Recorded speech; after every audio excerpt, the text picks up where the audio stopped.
আছে একটু সাইড হয়ে যদি করেন তাহলে ভালো। ইলেকট্রনিক মিডিয়া কারণ সামনে আমাদের মা বলি দুই নাম ফুগলদিঘা ইউনিয়ন বিএনপি অঙ্গ এবং সহযোগী সংগঠন আয়োজিত আসলে আমাদের মিটিং ছিল নয় কর্মী সভা। কর্মী সভায় জনসভায় রূপান্তরিত হয়েছে। আলহামদুলিল্লাহ মহান রব্বুল আলামিনের শুকরিয়া আদায় করি। আজকের মিটিং এর সম্মানিত সভাপতি ফুগলদিঘা ইউনিয়ন বিএনপির সভাপতি সাবেক উপজেলা পরিষদের ভাইস চেয়ারম্যান জনাব মামুনুর রশিদ ফকির, আমাদের মাঝে উপস্থিত হয়েছেন উপজেলা বিএনপির সম্মানিত সভাপতি জনাব আওয়াজ আজিমউদ্দিন, আমাদের মাঝে উপস্থিত হয়েছেন পৌর বিএনপির সভাপতি সাবেক মেয়র যুবদলের আহ্বায়ক জনাব এ কে এম ফয়জুল শাহীন, আমাদের মাঝে উপস্থিত আছেন আমাদের উপজেলার সম্মানিত নেতৃবৃন্দ। আসলে হাতে সময় আছে আপনার 15 মিনিট 20 দেওয়া যায়, যার জন্য আমার ইচ্ছা থাকলো আমি নাম বললাম আমার জন্য একটু কষ্ট কর। বিভিন্ন ইউনিয়ন থেকে আগত সভাপতি সাধারণ সম্পাদক ফুগলদিঘা ইউনিয়ন বিএনপির সম্মানিত নেতৃবৃন্দ, অঙ্গ সংগঠনের নেতৃবৃন্দ, print media, electronic media, social media সম্মানিত সাংবাদিক ভাইরা, আমার বাঁ পাশে সম্মানিতা আমার মা ও বোনেরা, পরম শ্রদ্ধেয় মুরব্বিয়ান, সমাবেত উপস্থিতি, আসসালামু আলাইকুম।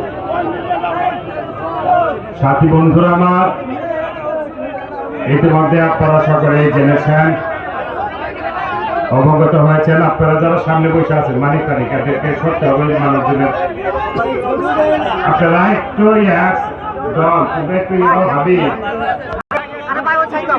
237 জনের মনোনয়নের নাম ঘোষণা করেছেন। তার মধ্যে আপনাদের এই মানুষটির নাম আছে। আমি মহান রব্বুল আলামিনের শুকরিয়া আদায় করছি। সম্মানিত সদস্যবৃন্দ, কেন্দ্রীয় কমিটি সম্মানিত এবং সম্মানিত নেতৃবৃন্দ,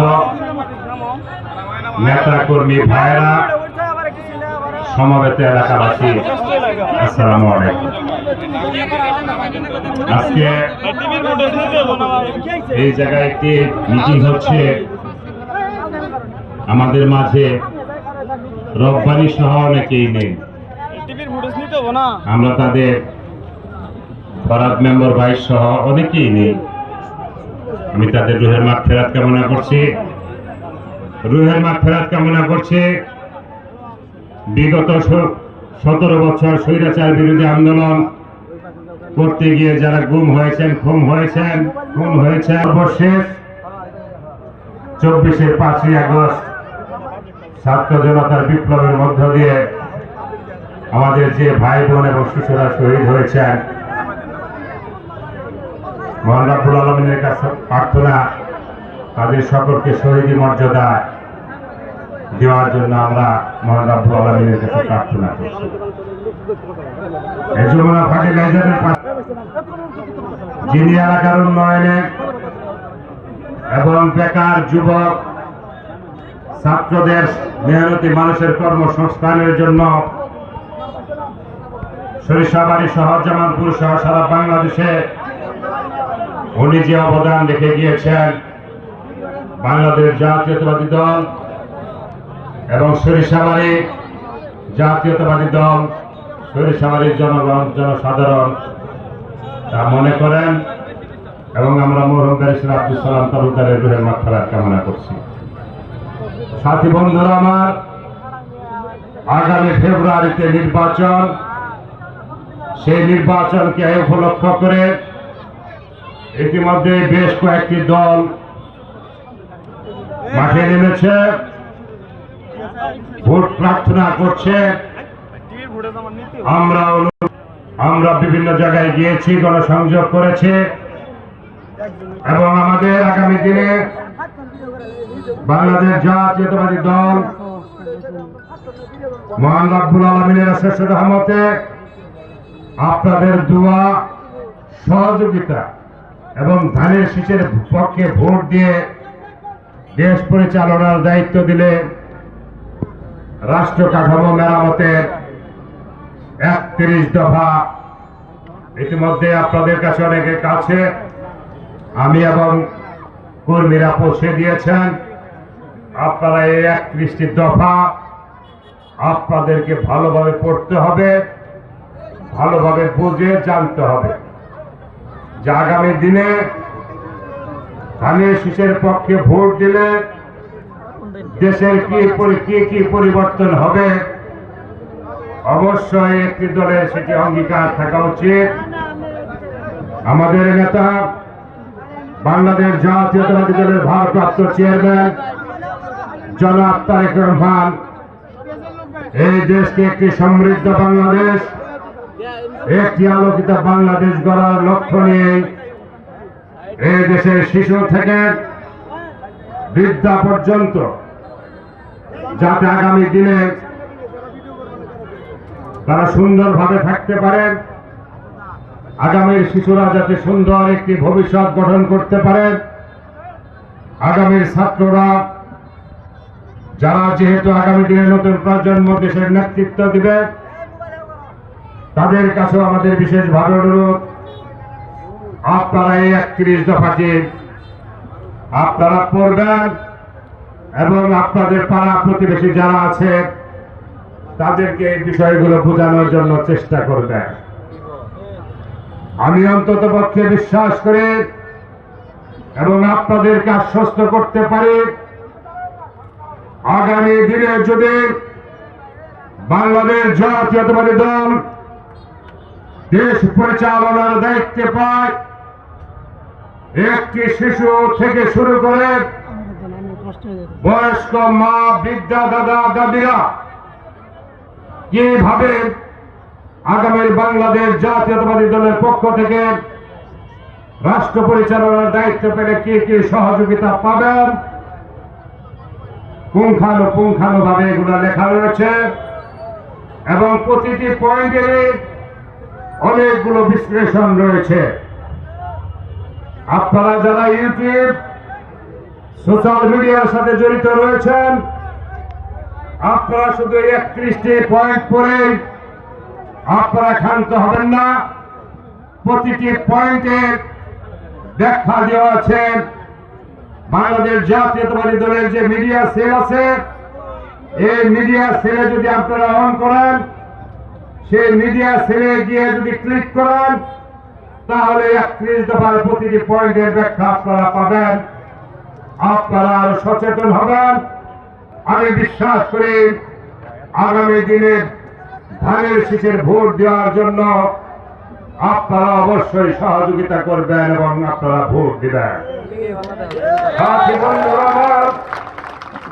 এই যমুনা সার কারখানা আজকে আমাদের চোখে অশ্রু আছে। এই আপনাদের এই অঞ্চলের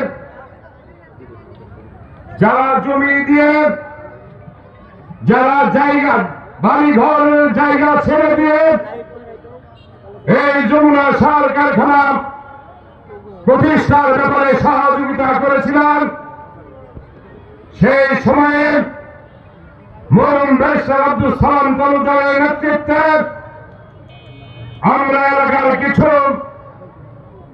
বেকার যুবকদেরকে এখানে কর্মসংস্থানের ব্যবস্থা করা হয়েছিল। করেছে সেই সকল পরিবার থেকে এই যমুনা সার কারখানায় যাতে ব্যবস্থা হয়, বাংলাদেশ জাতীয়তাবাদী দল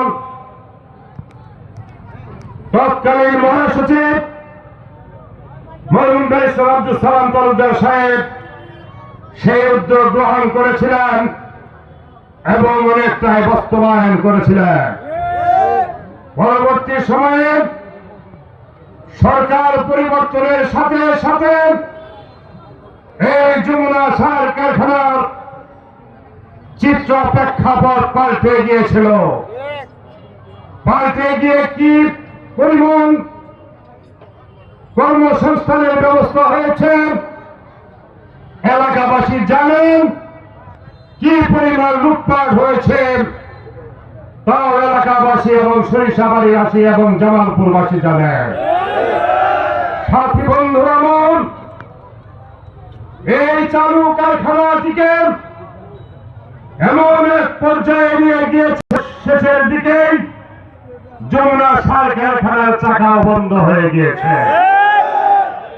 কি ধরনের লুটপাট হয়েছে আবার হোলিং এর নামে এবং উৎপাদন গুলো সঠিকভাবে হয়। এই ওভার হিলিং এর মেইনটেনেন্সের 300-400 কোটি টাকা রাতের অন্ধকারে আস্তে আস্তে গায়েবের দিকে গেছে। কাজ করবো বলতে কোনো কিছু হয় না।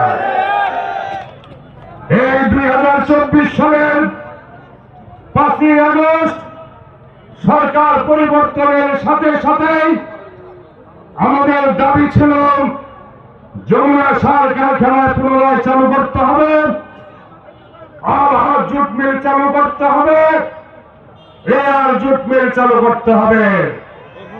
এয়ার জুট মিল তো আগে কলোনি হিসেবে বিক্রি করে দেওয়া শেষ প্লট করে।